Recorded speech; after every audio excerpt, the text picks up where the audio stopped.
Aquí comienza Entre el cielo y la tierra. Un espacio y un tiempo para cerrar y empezar la semana. Nuestro lugar para la reflexión. Entre el cielo y la tierra. Con la conducción del padre Guillermo Marcó y Max Gulmanelli.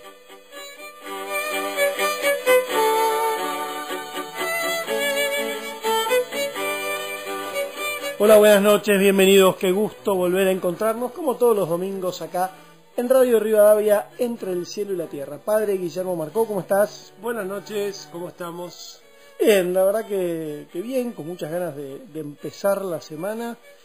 Hoy me pasó algo muy llamativo, ¿sí? Que quizás no tiene mucho que ver, pero es lindo compartirlo. Me tocó acompañar a un compañero mío del colegio en el entierro de su papá, ellos son 10 hermanos. Y mientras lo enterraban, todos cantando, se ve que al padre le gustaba mucho el folclore, los hijos con varias guitarras cantándoles, no sé, 7, 8, 10 canciones. De hecho, los de la cochería miraban como con cara de cuando se termina nuestro trabajo porque no nos podemos ir. Pero me llamó poderosamente la atención la unión entre hermanos y como el sentido de esperanza frente a algo tan duro como despedir a tu padre, ¿no? La verdad que me dejó fuertemente impresionado. Y bueno, está bien, es una despedida y a la gente se la despide como ha vivido, ¿no? Se ve que es lo que les inspiró también en vida, ese deseo de unidad a la familia, y por otro lado, bueno, el amor al canto o al folclore, no sé, porque lo conozco, pero no, seguramente ha sido así. Fue muy grato esa sorpresa de ver a hermanos muy unidos en ese momento y unidos, como vos bien decís, celebrando a través del canto y despidiéndolo de la manera que aprendieron de él. La gente se va como ha vivido en general. Bueno, hay que animarse a eso. ¿Te parece que presentemos a nuestros auspiciantes? Me parece muy bien.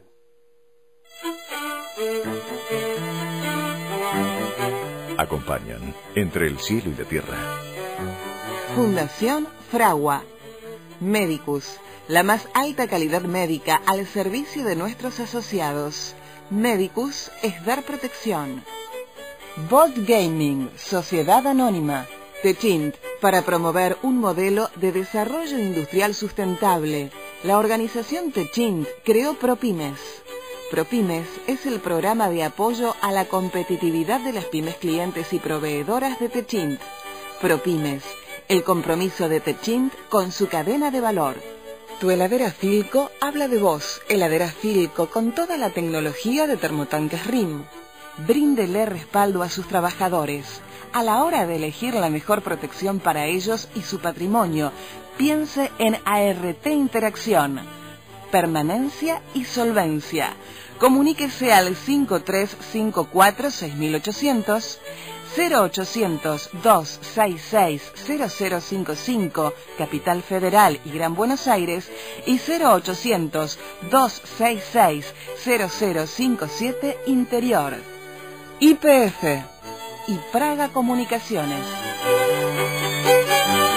Tu heladera Filco habla de vos. Heladeras Filco, con toda la tecnología de termotanques RIM. Buenos son los parlantes que anuncian que tu vuelo está próximo a partir. Buenos son los locales de electrodomésticos que te ponen el partido en todos los televisores. Buenos son los changuitos que rebalsan de productos. Se le cae la fruta, señora. Buenos son los beneficios de las tarjetas del Banco Provincia. Porque te dan las mejores ventajas en turismo, electrodomésticos, supermercados. Banco Provincia, un banco que hace, una provincia que crece. Para más información, ingresá en bancoprovincia.com.ar. Buenos son los que se avivan y aprovechan estas promos. Productos sujetos a condiciones de aprobación y contratación del Banco de la Provincia de Buenos Aires. San Martín 137 Cava, CUI 339992422109. Estamos cerca de lo que a vos te importa. Zurich, líder en seguros. 0800-333, Zurich.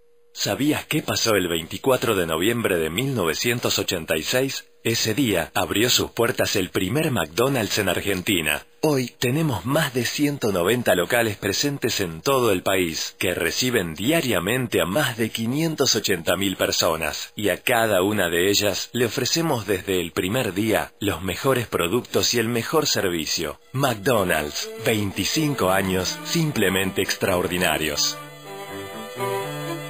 Entre el cielo y la tierra, con la conducción del padre Guillermo Marcó y Max Gulmanelli.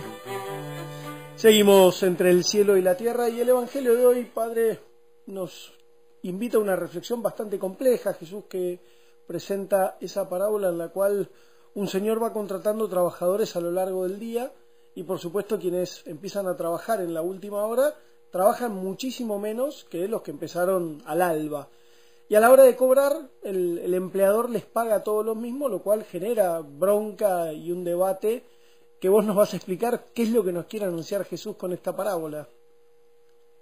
Hay un libro que se llama así, acá un denario, que yo leí, me acuerdo cuando estaba en el seminario, y es justamente la reflexión de un sacerdote que no entendía la parábola, le parecía injusta, ¿no? Porque él que había soportado el calor de la jornada y el peso del día entero, tenía que recibir al final de la vida la misma paga, que es la vida eterna, que una persona que él confesaba, por ejemplo, y que había vivido de cualquier manera, y bastaba con una absolución de él para que la persona se fuera al cielo. Entonces, claro, a él le daba como rabia pensar que esa persona que había vivido de cualquier manera accedía a la misma recompensa que él. Nunca entendía la parábola y le parecía como que de parte de Dios era un poquito injusta. Y a lo largo de la vida él es interesante el libro porque, digamos, si bien hay montones de matices, pero siempre la reflexión de este tema está presente, y al final de la vida él se da cuenta de que en realidad no era solo el hecho de tener la recompensa al final del camino, sino que las personas que no habían tenido, que habían estado como en la plaza esperando, ¿no? como lo define la misma parábola, a la larga no habían sido plenamente felices con lo que habían hecho con su vida, con su día, ¿no? El que está desocupado, el que no sabe si al fin del día va a tener el jornal pagado, de alguna manera es una persona que está triste, ¿no? Y por otro lado él reflexionaba que él había sido muy feliz trabajando en la viña, entonces como que ahí la paga, había un diferencial.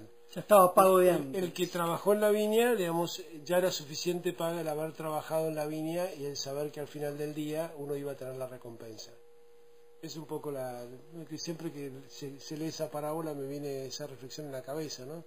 Y tiene un grado de, por lo menos lo voy traduciendo en la propia vida, tiene un grado de veracidad, porque la verdad que más allá de que uno tenga o piense en algún día llegar al cielo, a mí no me importa que sea una persona, digamos, al revés, me alegra cuando yo puedo abrir las puertas del cielo a alguien que a lo mejor no está muy preparado para eso, y pienso que yo soy inmensamente feliz también haciendo lo que hice, porque fui feliz haciéndolo, simplemente, ¿no? Que ahí también hay una recompensa del día a día, ¿no? De la gratitud de Dios por hacer las cosas que nos pide, nada más que eso. Sí, me parece que la invitación es a vivir plenamente el minuto a minuto, el saber entregarse, el estar atento a lo que puedan necesitar los demás, y eso va como volviendo en cada momento. Pero por otro lado, fíjate que la persona que vive en otra cosa, a lo mejor vive gastando la vida en otras cosas, tiene otros objetivos, no sé, ya sea hacer dinero, conquistar el poder o lo que fuera, no siempre las personas son plenamente felices en lo que hacen, ¿no? Entonces, creo que encontrar esta felicidad en lo que es lo que regala Dios, ¿no? La posibilidad de trabajar en la viña, bueno, hace pleno.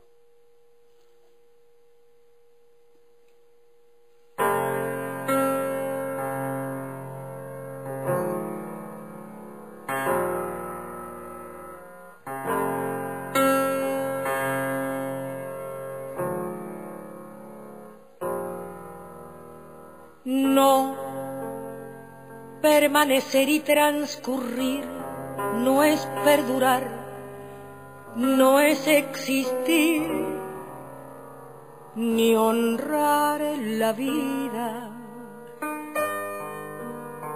Hay tantas maneras de no ser, tanta conciencia sin saber, adormecida. Merecer la vida no es callar y consentir tantas injusticias repetidas. Es una virtud, es dignidad y es la actitud de identidad más definida. Eso de durar y transcurrir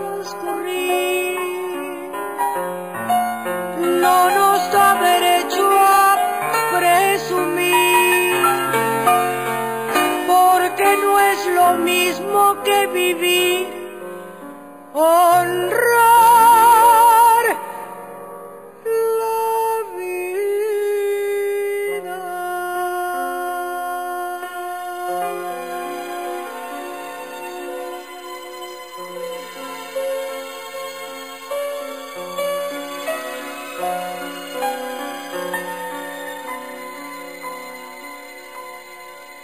No permanecer y transcurrir no siempre quiere sugerir honrar la vida.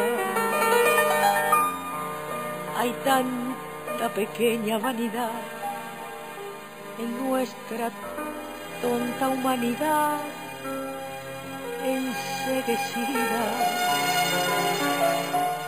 Merecer la vida es erguirse vertical, más allá del mal de las caídas.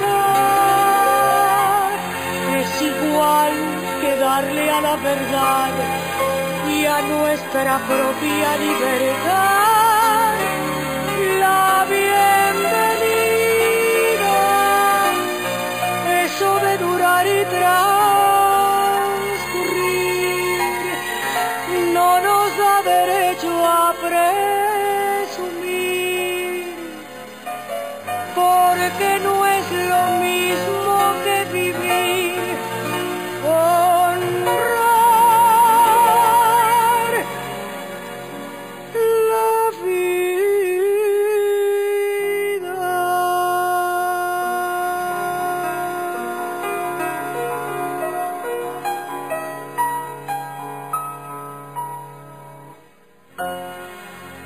Muy bien, era Eladia Blasquez cantando Honrar la Vida. Esta canción, la verdad que muy linda y que a uno siempre lo emociona y lo llena de preguntas. Y vos hablabas, padre, en la reflexión del Evangelio de este entregar la vida, de vivirla plenamente, de celebrarla. Estamos en el mes de septiembre, muchas veces llamado el mes de la educación, con una fecha muy marcada que creo que todo el mundo tiene presente, que es la del 11 de septiembre, en la memoria de Domingo Faustino Sarmiento, ese maestro de América, ¿sí?, que tanto hizo por la educación en nuestro país y que tanta polémica sigue generando. Atravesada también por el 16 de septiembre, ¿sí?, la noche de los lápices. Y lo otro que la gente tiene presente es el 21 de septiembre, que el miércoles, día de la primavera, los estudiantes van a salir a festejar su día. Hay una fecha que se pierde generalmente, que muy poca gente se da cuenta, que sucedió ayer, que es el 17 de septiembre, Día del Profesor, en la memoria de José Manuel Estrada, ¿sí?, ese hombre que fue ministro de Sarmiento y que defendió una postura con mucho respeto, pero muy distinta a la de Sarmiento. Mientras Sarmiento iba por laica y gratuita, por la 1420, Estrada de alguna manera sintetiza, aún desde el mismo gobierno, la defensa de un pensamiento mucho más católico, ¿sí?, que no quería escindir de lo que la Iglesia manejaba en términos de educación en ese momento y que pasara, como finalmente sucedió con la sanción de la 1420, en manos exclusivamente del Estado. Sin duda que sí, y tiene que ver con eso que decíamos, o que decía Eladia Blasquez en la canción, ¿no? Honrar la vida. La verdad que en realidad si hay algo que hace un docente es generar vida, ¿no? La educación es generar vida, porque educere justamente es ese sacar la forma oculta que está detrás de algo, como cuando Miguel Ángel veía, él siempre decía que él veía una escultura que estaba cautiva adentro de un bloque de mármol, ¿no? Y que él lo que hacía era simplemente un picapedrero que liberaba y quitaba lo que sobraba para que la forma pudiese como vivir. Y a mí me da la impresión que un educador hace eso, ¿no? Al menos los que hemos tenido la experiencia también de por un lado de haber sido educados y por otro lado también de tener que educar en la vida, que uno va quitándole a la persona lo que no le es propio, y el buen educador hace que las virtudes que esa persona tiene y quizás darle la confianza necesaria para que esa persona sepa que es capaz de grandes cosas y bueno, y hay que alentarla y animarla para que así sea, ¿no? Y que llegue a ser lo que en definitiva Dios soñó también que cada uno de nosotros sea.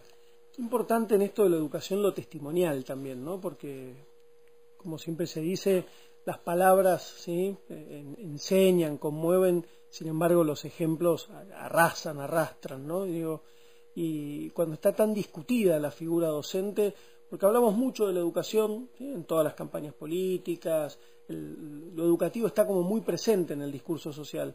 Sin embargo, creo que en términos de valoración profunda, decir, bueno, ser docente es algo socialmente reconocido, que te da cierto estatus, me parece que no sucede ni con el docente universitario, ni con el profesor de la secundaria, ni con el maestro en la primaria o la maestra del jardín, ¿no? Me parece que hay que recuperar esa figura ejemplar de la vocación docente.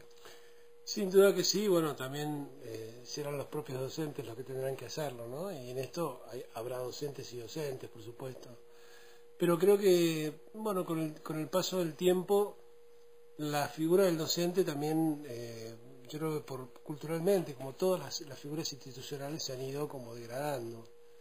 Y antes, si había una reprimenda contra un alumno, en general era impresionante como, digamos, me acuerdo, si a un padre o a mis padres los llamaban del colegio, uno iba temblando y los padres iban a escuchar lo que la maestra tenía para decir y el que la ligaba era uno. Y hoy en día me parece que va el chico junto con los padres a que la ligue el maestro, ¿no? O sea, como que se ha perdido un poquito ese norte y esa referencia, y en realidad la educación, el papá o la mamá del chico, el chico es un cliente y hay que hacer lo que el chico quiera.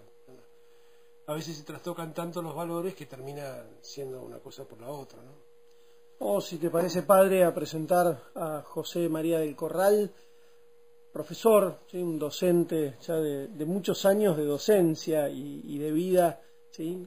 José, buenas noches, bienvenido. Buenas noches, gracias a ustedes por invitarme. Feliz día del profesor. Muchas gracias, y a muchos de los que nos están escuchando, que seguramente son docentes también o comparten esta tarea. ¿Por qué elegiste la vocación docente? Bueno, para mí ser docente, como decía también el padre Guillermo, es una manera de poder compartir la vida y continuar dando vida.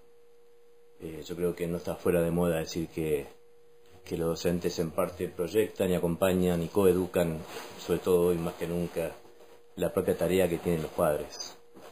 Por lo tanto, hay una paternidad y una maternidad en el ser docente que para mí, insisto, no está pasada de moda, y que al contrario, hoy en día cada vez más se demuestra la necesidad y la urgencia que tienen los docentes. Muchas veces el chico solo tiene un docente para poder hablar, creo que sea lo ideal, de hablar la vida actual. Sin duda que sí, pero no notas un poquito, José, lo que yo mencionaba antes, ¿no? Como cuando nosotros éramos chicos, si le llamaban la atención a un chico, los padres enseguida iban a notificarse lo que decía la maestra o el maestro, y bueno, el que ligaba el reto era el chico, ¿no? O sea, la autoridad del maestro o del docente era como indiscutible.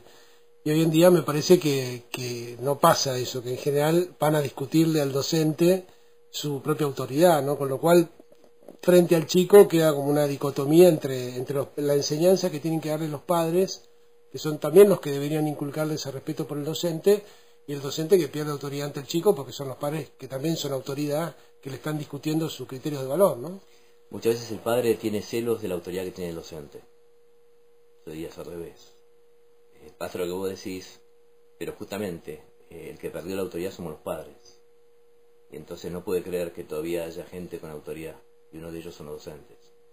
Por eso muchas veces el docente prefiere dar las cosas con los chicos y ponerle a ellos la sanción que ellos están pidiendo, y después notificarlos formalmente a los padres, que convenir con los padres la propia sanción de su hijo. Es más, a veces los hijos retan a los padres porque los padres no tratan bien a los docentes. Es decir, el chico le dice al padre cómo debe tratar al docente. Esto que nos estás contando... Lo estamos viendo en las escuelas y de cualquier arancel. Quiero decir, no depende de un barrio determinado de la ciudad. ¿Estamos siempre pensando en esquemas de escuelas privadas o también lo ves en escuelas del Estado? No, esto pasa en la Villa, en Virreyes, pasa en Bajo Flores, pasa en Liniers y pasa en Barrio Parque. Es decir, es un tema social, un tema cultural. ¿Por qué crees que los padres, que en el fondo son los primeros responsables de la educación de sus hijos, tienen, o a veces tenemos, ¿sí?, tanto temor a ponernos los pantalones y a decirle a los chicos las cosas que, como bien destacás, ellos están esperando que les digamos, ¿no? Que están reclamando ese límite y no nos animamos. Yo creo que obviamente es complejo en pocos minutos analizar la crisis de la paternidad actual, ¿no? Pero si hubiera que poner alguno de esos factores que influyen, uno me parece que la pérdida de sentido.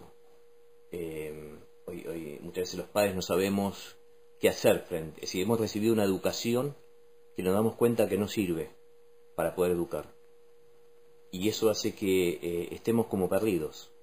Entonces, por un lado tratamos de que sirva, y la estiramos, es como el Falcon viejo que tratamos de seguir dándole, y bueno, se nos funde, y lo volvemos a rectificar, y mandamos el motor, y hace agua y pierde aceite. Bueno, esto es por un lado. Sí, evidentemente la situación cambió, no podemos educar como se educaba, porque esta es otra realidad, porque es otro chico, es otra cultura, otra tecnología. Como yo digo, los chicos no usan tecnología, son tecnología. Entonces ya partimos de un distinto formato cultural. Lo segundo, en esa pérdida de sentido, hay padres que, como sienten que lo anterior no sirve, agarran todo lo que viene sin ningún tipo de crítica.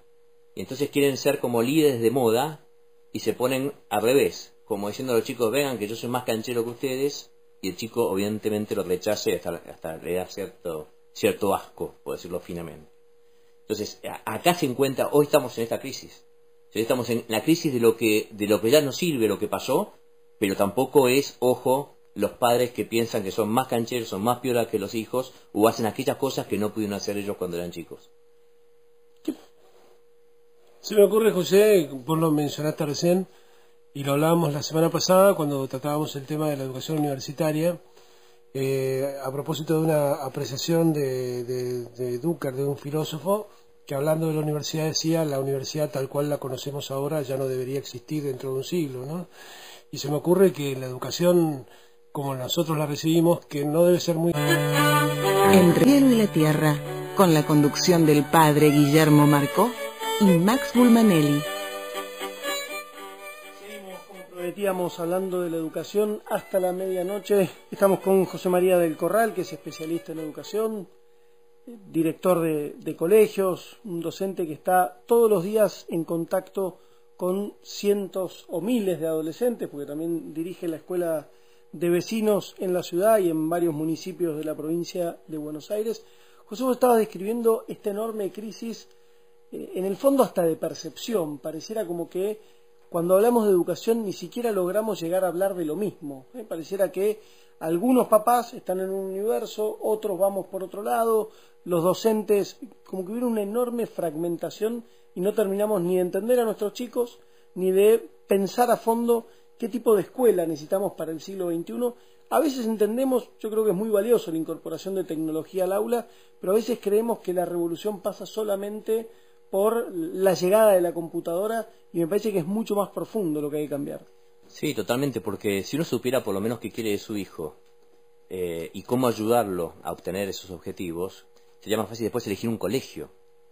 Pero hoy, como no se sabe lo otro, es mucho más difícil saber qué colegio voy. Si no tengo claro a dónde voy, más difícil va a ser elegir si voy en subte, en colectivo o en un remis. Y esto uno se da cuenta, ustedes hablaban del tema de los padres. Los padres cuando sienten que uno está de alguna manera, el hijo se queja por algo, viene, como decían bien, a criticar al docente. Pero una vez que uno supera rápidamente esa primera crítica, esa primera bronca o esa primera explosión, enseguida te dicen, ¿qué puedo hacer? ¿Qué hago? No sé qué hacer. Es decir, enseguida aparece la fragilidad del adulto. Y está bueno que aparezca sin engaños, sin querer pegarle primero un zapatazo al docente. El tema es que también del otro lado uno se encuentra con otro adulto que estudió en un profesorado otra cosa, y para hacer otra cosa, y que también es padre, y tiene la misma fragilidad. Entonces son dos, desgraciadamente en esta noche de domingo, que dicen, no sé qué hacer. Y yo creo que hay que empezar la educación por esta pregunta. Sin más que por respuestas, hay que empezar por las preguntas. ¿Qué es educar hoy? ¿Cómo se educa hoy? ¿Y para qué se educa hoy? Porque acá no hay certezas. Nuestros chicos lo que menos van a vivir son certezas. ni certezas en los matrimonios, no hay certezas en los trabajos, no hay certezas en ningún tipo de opción. Los chicos sienten que las cosas cambian y se pierden en esos cambios. Y no saben de dónde agarrarse, no saben para dónde ir. Y es como una especie de correntada, que te lleva, que te lleva, que te lleva, y ves que se llevan puesto varios. Chicas adolescentes, chicas que abortan. Y cuando miran al mundo adulto, encuentran esta confusión. En vez de poder refugiarse en sus padres y docentes, y ahí tener un terreno firme donde pisar, encuentran toda esta confusión que vos destacabas. Tal cual. Y en ese ambiente, un docente, obviamente, que dice, la bolilla 3 de la unidad 4 del programa oficial es, saquen un libro. Y él está pensando en la noche que pasó despierto, porque vio como la madre le estaba tirando de todo al padre, ¿sí?, en esa habitación, y los gritos que se escuchaban. Y bueno, una cosa no quita la otra, pero esta es la vida real. Sí, pero eso existió siempre también. Me parece que con ese criterio nadie hubiera educado a nadie, porque siempre existieron los problemas, y creo que hay un cierto trabajo que tiene que ver con... No con la... Mira, yo te voy a plantear esta dificultad, ¿no? Que nosotros la tenemos en general cuando estamos preparando chicos para las becas para ingresar a la universidad. Uno de los grandes problemas que tienen los chicos es que no leen, no están acostumbrados a leer, no han conseguido el hábito de la lectura, que yo creo que es algo maravilloso en la vida. Yo es algo que heredé de mi madre, y la verdad que nunca estoy sin un libro para leer, y el libro es una inmensa compañía, y yo creo que lo debería seguir siendo, porque es un placer en la vida realmente tener un libro, que uno en un libro puede desarrollar algo que no te da ni la imagen ni la inmediatez de la computadora, que es justamente la imaginación, ¿no? Porque cuando estás leyendo un libro te estás metiendo en una vida ajena, te estás metiendo en otra historia, te va describiendo los lugares, entonces uno usa recursos que solamente los usa con la lectura. La dificultad que tienen los chicos es que cuando uno busca cosas en Google, como vos decís, bueno, en el teléfono, en la computadora, tienen un montón de información que yo estoy seguro que es mejor que la razonen y no que la aprendan de memoria, como quizás les exijan en un examen. Pero vos buscás en Google y te aparece un parrafito. Ese parrafito está sacado de contexto, o es un resumen de Wikipedia o no sé qué. Nunca se sabe muy bien si las fuentes son realmente veraces, pero eso no se sabe ni de dónde viene ni a dónde va. No es un texto completo. Cuando uno lee un texto completo, uno percibe el pensamiento del autor, se puede meter en su cabeza. Entonces, yo creo que es importantísimo el hecho de que hagan cierto sacrificio para poder acceder a algo que de suyo, si no accedes. Yo sé que con esto voy a generar polémica, no te lo da la tecnología. Yo sé que voy a generar con polémica, pero digo, hoy un chico con un libro se muere. Pero es una pobreza que se muera. Se muere, porque lo dejan fuera de todo, lo estás dejando absolutamente fuera de todo. Sería un analfabeto. Hoy un chico con ponerle, no un libro, ponerle 10, hoy un chico con 10 libros es un analfabeto. No sabe qué hacer, no sabe vivir, no puede hacer un trámite, no puede comprar algo, no puede vivir solo, no puede ir a ningún lado. Hoy un chico necesita otras cosas. Pero, José, entonces, pero necesita esas cosas y también porque era un libro. Exacto. Pero la imaginación la desarrolla de otros modos. No es que ahora porque no lee un libro o no lee el libro como lo leíamos nosotros, hoy no tiene imaginación, hoy no tiene creatividad. A mí me parece, la desarrolla de otras maneras, ejemplo, hay otras formas. En el caso de Harry Potter, la verdad es que ahí tenés un producto. Hubo un producto, un libro o una serie de libros que logró ser un bestseller adolescente, y son millones de chicos de 14, 15, 12 años que en el mundo entero hacen cola para comprar el nuevo libro que está editando, y la verdad es que me parece que coincido, o sea, solo el libro hoy, eso es del pasado, me parece que el libro abre ciertos horizontes y desarrolla un montón de... ¿El libro de qué? Un libro que habla de cosas que no tienen nada que ver ni con la tecnología, sino que habla justamente de un mundo que es más bien un mundo medieval, de brujerías, del misterio, de misterio, de lo blanco, de lo negro, o sea, de todo eso que la tecnología no da. No es donde se resuelve precisamente digamos la cosa práctica de la vida, sino más bien es un mundo que te diría muy metido, muy arrancado de lo medieval. Totalmente, pero fíjate, acá no estamos haciendo un culto de la tecnología. Lo que estamos diciendo es, nace un chico hoy en las salas de maternidad, acá tenemos cerquita creo que la Suizo-Argentina, no estamos haciendo un chico, ¿no? Acá están haciendo chicos distintos a lo que somos nosotros. Digo, es una especie humana, pero distinta. No está claro. No es el Homo faber, el Homo... Hay un salto generacional enorme. Digo, estamos partiendo de que ya no es como decías, bueno, pero también en otras épocas, no, en otras épocas no es lo mismo. Porque la diferencia era generacional. Acá la diferencia no es cuantitativa, no es que sos más viejo o más nuevo, es que sos distinto. Entonces, esa es la primera diferencia. Todavía hay gente que no captó que lo que están haciendo con forma humana son distintos. Son distintas mujeres y distintos varones, y que nos están generando un desafío nociológico que va mucho más profundo que la educación. Entonces, miran de otra manera, tienen otros tiempos, nacen con el control remoto, pero cuando nacen con el control remoto no es simplemente que, ay, qué piola que es una tecnología. No, así lo piensa Dios. Es decir, a Dios lo piensa con el control remoto. Entonces no podemos decirle a Dios lo de Moisés cuando lo piensa con el control remoto. Y cuando piensa en Harry Potter, está pensando en el misterio. De hecho, no es casual la vuelta que hay a todo lo que tiene que ver con el budismo, con el tema de el yoga, el oriente, los retiros, tipos de retiros. Hay una búsqueda enorme de espiritualidad, pero de otro tipo de espiritualidad. Lo que ustedes decían de la institución, hoy la espiritualidad no tiene que ver con la institución. Hoy la familia no tiene que ver con la institución.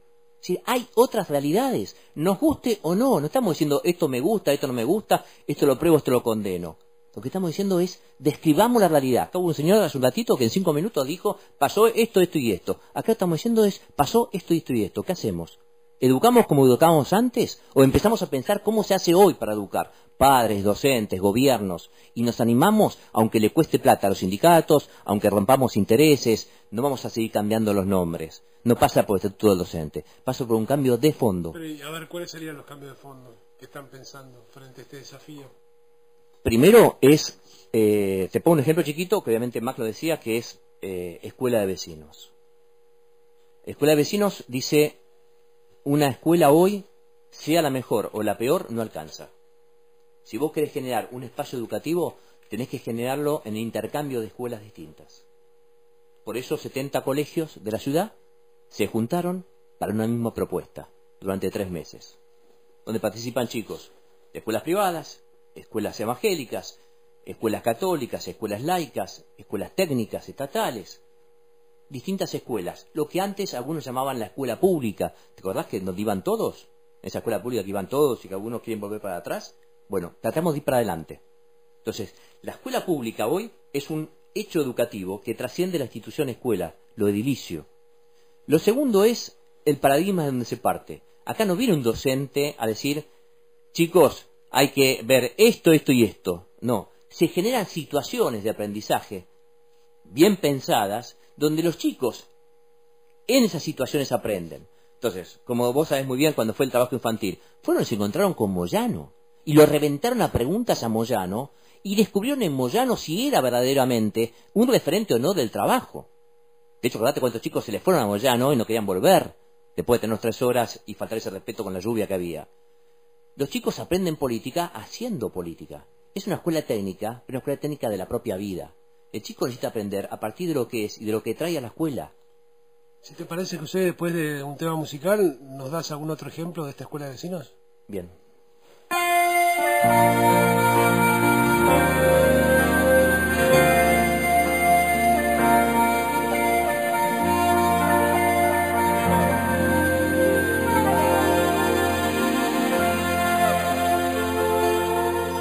Fue la lucha, tu vida y tu elemento, la fatiga, tu descanso y calma, la niñez, tu ilusión y tu contento, la que al darles saber te diste el alma. Con la luz de tu ingenio iluminaste la razón en la noche de ignorancia. Por ver grande a tu patria, tú luchaste con la espada, con la pluma y la palabra.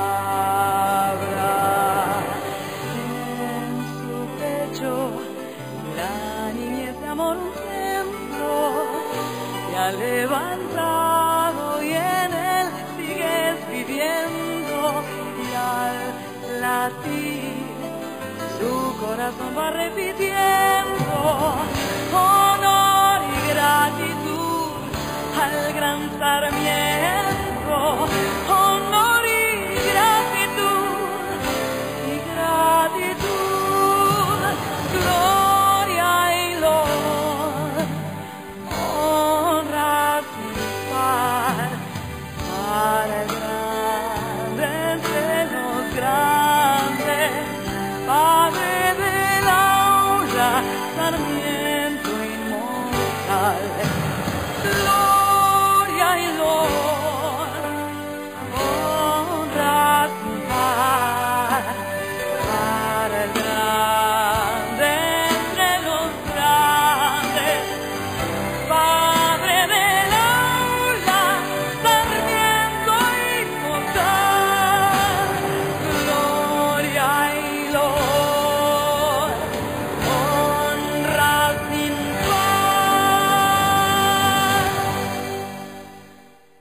Era Sandra Mianovich cantando el himno a Sarmiento. Me encantó esto, estamos hablando de la educación, ya nada sirve nada y estamos con el himno a Sarmiento. Yo soy la resistencia. No entendimos nada. No, yo soy la resistencia. No, Sí, no lo voy a... Traje el libro igual de Sarmiento, si lo quieren. ¿Cuál de todos? Bueno, José, contanos esta experiencia que yo tuve la suerte alguna vez de participar en las conclusiones de Escuela de Vecinos, que es muy interesante, un poco esclarecer a la gente cómo es el proceso. Vos que ya contaste que son varias escuelas, se elige un tema, ¿el tema lo eligen los chicos? Lo eligen los chicos. Es decir, en este currículum no baja de ningún lado, sino que sube. Entonces los chicos, de acuerdo a sus problemas, a sus inquietudes, eligen 2 temas que a ellos les preocupan en este momento en la ciudad de Buenos Aires, o en el país, o donde sea. En este caso, este año eligieron la inseguridad como problema que ellos viven. Ellos les preocupa la inseguridad. Y el otro problema que eligieron este año los chicos es los problemas que tienen que ver con la obesidad, la alimentación. Temas que seguramente nosotros no hubiéramos elegido, sobre todo el segundo. El año pasado eligieron el tema de la deserción escolar como preocupación, los chicos abandonaron el colegio, y el tema del trabajo infantil, los chicos de la calle, que trabajan, los chiquitos que trabajan en la calle. Son los temas que ellos traen. Entonces nosotros, como decíamos, a partir de eso, de las preocupaciones reales de los chicos, que ahí ya está la motivación necesaria, se les genera una investigación. No es que ellos vienen y le damos la respuesta y ya está, váyanse a su casa de nuevo y venga el próximo tema. Sino que dicen, bueno, ¿a ustedes les interesa esto? Bueno, a ver, vamos a ver. Cuando hablan de inseguridad, ¿de qué estamos hablando? ¿Qué tipo de inseguridad? Vos, la inseguridad que cuando vamos a un boliche pasa esto, nos afanan cuando vamos a un colegio. Bueno, ¿y dónde? En tal lado. Y entonces se enseña lo que es una investigación-acción. Y se le da propuesta de investigación. Y van a la calle durante 3 meses, juntos, como colegios de la misma comuna, distintos colegios. Y van a entrevistar gente. Estuvieron con el ministro Montenegro, estuvieron con diputados de la oposición. Impresionante. Ayer, el viernes, en un encuentro en la legislatura, uno le decía, no, pero pasa que la encuesta de seguridad no se está haciendo, el PRO no lo hizo. ¿Cómo que no? Pero si Diego Orgal decía eso, pero en cambio a mí me dijo Pablo García Mitié que sí, están y los legisladores tienen información. Decían los chicos de 16 años. El legislador de la oposición preguntaba a sus asesores. Eso está filmado, yo lo vi. Es decir, ya no se puede decirle cualquier cosa a los chicos. Este es el país que están haciendo. Y ese sentido de la educación. Si la educación no educa para la vida, si la educación no educa para ser ciudadanos, si la educación no educa para ser democráticos en serio, ¿para qué tantos colegios? ¿Para qué tantos títulos? ¿Para ser analfabetos bien nombrados? José, una última pregunta cortita, porque nos estamos quedando sin tiempo. Frente a todo este escenario, ¿cómo está el ánimo de los docentes y el ingreso de adolescentes y jóvenes a la docencia como profesión, como vocación? Para mí hay 2 tipos de docentes. El docente que le sigue poniendo sellos a globos envueltos en papel para regalo. Y cuanto más fuerte le dicen ponga el sello, se revienta el globo y viene otro globo y le pone el sello, si se acuerdan de esa película. Ese es un docente. Ese docente está enfermo. Está deprimido, está en tratamiento. Hay muchísimos enfermos en la ciudad y en el país que son esos enfermos. Están mal, pobres, hay que ayudarlos. Están enfermos. Están deprimidos, no quieren ir a la clase, faltan. Sobre todo vamos a ver ahora que vienen cerca de las vacaciones, empiezan a caerse como locos. Van a ver que faltan, por lo sabes muy bien, cada vez faltan más. Ese es un tipo de docente. El otro es el que redescubrió, junto a los chicos, por dónde va el camino. vive su incertidumbre, tiene miedo, pero va junto con los alumnos haciendo su propio recorrido, su propio camino. Ese docente es siempre joven, no necesita tanto